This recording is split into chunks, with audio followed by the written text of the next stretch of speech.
Good morning, students. It's your first day here. তোমালোকৰ আজি ইয়াতে প্ৰথম দিন হয়. So I'll try my level best to explain my lecture in both the mediums, Assamese as well as English. Okay. So let me introduce you to this particular subject, that is sociology. And তোমালোকক প্ৰথম মই এইটো ক'ব বিচাৰিছোঁ যে এই particular sociology ছাবজেক্টটো এই সমাজতত্ত্ব বিষয়টো কি হয়. Sociology subject to কি বুলি কৈছে it is a scientific study of society and human behavior. So sociology is a scientific study of society and human behavior. তো সমাজতত্ত্ব যোনটো বিষয় হয় সেই বিষয়টোৱে কি কৰে, কিহৰ বিষয় অধ্যয়ন কৰে, সমাজৰ বিষয় আৰু সমাজৰ আচৰণৰ বিষয়। আৰু কেনেকৈ অধ্যয়ন কৰে, লেমেন টাৰ্মছত নহয়, চাইণ্টিফিক ৱেত. So sociology কাম কি হ'ল, to study society and human behavior scientifically. বৈজ্ঞানিক পদ্ধতিৰে সমাজ আৰু মানুহৰ আচৰণৰ বিষয় অধ্যয়ন কৰাটোৱেই সমাজতত্ত্বৰ কাম. So এই ফাৰ্ষ্ট sociology subjectটো কোনে ইন্ট্ৰডিউচ কৰিলে? Who was the first one who introduced this particular subject? Auguste Comte, a French philosopher, first coined the term sociology in 1839. So it was Auguste Comte যোনে কি কৰিছিল, প্ৰথম ছ'চিয়লজি ছাবজেক্টটো introduce কৰিছিল. And সেইটো কিমান চনত ইন্ট্ৰডিউচ কৰিছিল? ইন 1839. ইয়াৰ আগতো বহুত মানুহে ছ'চিয়লজি ছাবজেক্টটো ষ্টাডি কৰিছিল, ইয়াৰ ওপৰত তেওঁলোকে নিজৰ পাৰ্চপেক্টিভ দিছিল. But it was Auguste Comte only after which sociology was systematically studied as a subject. Okay. So this particular word sociology is derived from the Latin word societas, meaning society, and the Greek word logos, meaning study or science. The particular word sociology is consist of two words. One is societas, another one is logos.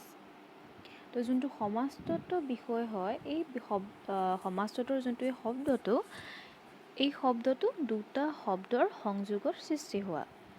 প্ৰথম শব্দটো যোনটো ছ'চিয়েটাছ, সেইটো Latin শব্দৰ পৰা আহিছে, যাৰ অৰ্থ হয় ছ'চাইটি মানে সমাজ. আৰু দ্বিতীয় শব্দটো আহিছে গ্ৰীক শব্দ লগোছ, যাৰ মানে হৈছে ষ্টাডি অৰ ছায়েন্স. তাৰ অৰ্থ হ'ব অধ্যয়ন অথবা বিজ্ঞান. চ' আমি যদি গোটেইকেইটা শব্দক একেলগে লগাই দিওঁ, তেতিয়া আমি গম পাম যে সমাজতত্ত্বই কি কৰে, বৈজ্ঞানিক পদ্ধতিৰে সমাজৰ বিষয়ে অধ্যয়ন কৰে.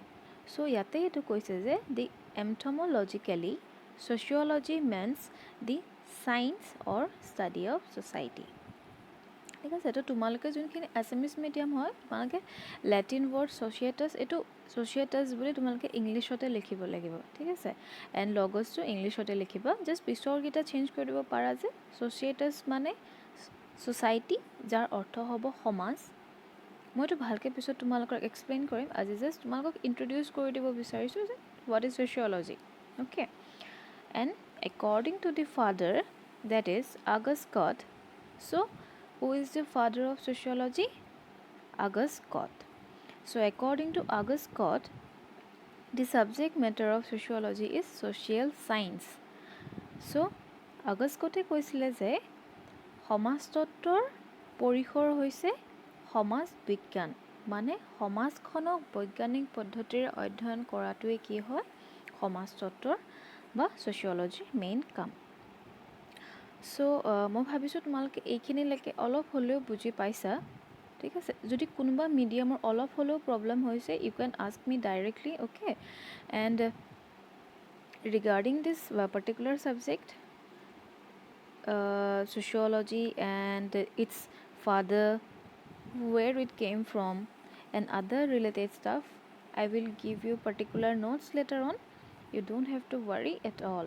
So for today, you just have to know what is sociology, what is the subject matter of sociology, who is the father of sociology, and what is the main aim or what is the main area of sociology. তাৰ মানে ছ'চিয়লজিৰ কি অধ্যয়ন কৰে, কাক অধ্যয়ন কৰে আৰু ইয়াৰ পৰিসৰৰ ভিতৰত কি পৰে আৰু এই প্ৰথম বিষয়টো কোনে ইন্ট্ৰডিউচ কৰিছিলে, মানে কোনে এই ছাবজেক্টটোৰ কথা প্ৰথম আৰম্ভ কৰিছিলে, সেইবিলাকৰ বিষয়ে আমি আজি অলপ পঢ়িলোঁ।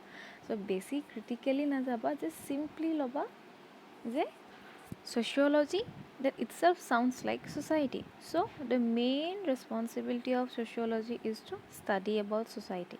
So সমাজতত্বৰ মূল কাম হ'ল সমাজৰ বিষয়ে অধ্যয়ন কৰা, এণ্ড সমাজৰ ভিতৰত যিমানখিনি বস্তু থাকিব এখন সমাজত, সেই গোটেইখিনি কোনে অধ্যয়ন কৰিব? Sociology অধ্যয়ন কৰিব। So the main aim of sociology is to study each and every aspects of our society, including human behavior, groups, community, and everything. That is why we call sociology as a science of society, because it is a particular science that gives us all the dimensions, all the aspects of our society, to know our society better, to know our society very well. Okay, thank you.